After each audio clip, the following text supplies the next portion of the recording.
Hi hello' নমস্কাৰ, কি খবৰ আপোনালোকৰ? কমেণ্ট এটা কৰি জনাবলৈ নাপাহৰিব। আপোনালোক ভালে আছেনে? মই ৰাতিপুৱা এতিয়া গৈ আছোঁ ভালুকপুং বুলি। আৰু মোৰ কিলোমিটাৰটো চাই লওক ভালদৰে। 250 কিলোমিটাৰ হৈছে। আৰু ঘৰলৈ আহোঁতে কিমান কিলোমিটাৰ হয় আপোনালোকক দেখাই আছোঁ।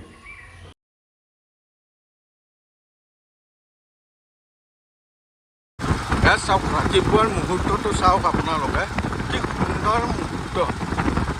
পৰিৱেশটো কিমান সুন্দৰ চাওক আপোনালোকে।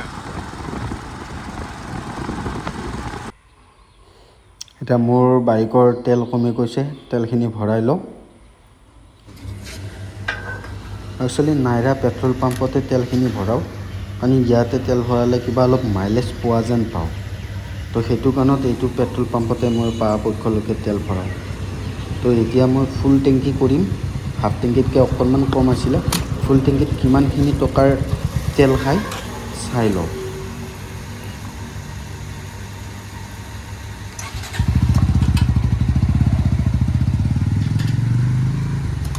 राउंड फिगर कर दिए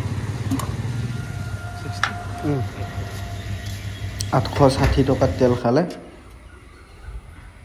আৰু এতিয়া এয়া চাওক ফুল টেংকি।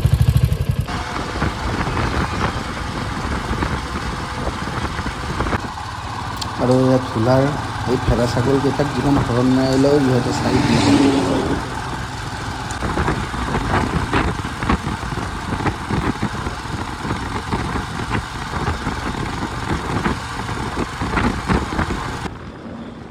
এয়া শিলগুৰি পোৱা নাই, পামগৈ এইখিনিতে। এই ডাঙৰ এই দুখন বাগান আছে, তো বাগানৰ মাজে মাজে বাইক চলাই গৈ আছোঁ।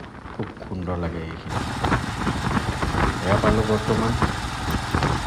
এয়া ঢেকীয়াজুলি পোৱা নাই, ঢেকীয়াজুলি পাম বৰ্তমান। এইখিনি জেগা বহুত ঠাণ্ডা জেগা হয়। এইখন চাওকচোন, গাড়ীখনত কোনে কি এইবিলাক লগাই দিছে, ষ্ট্ৰিঙৰ বটল চাওকচোন।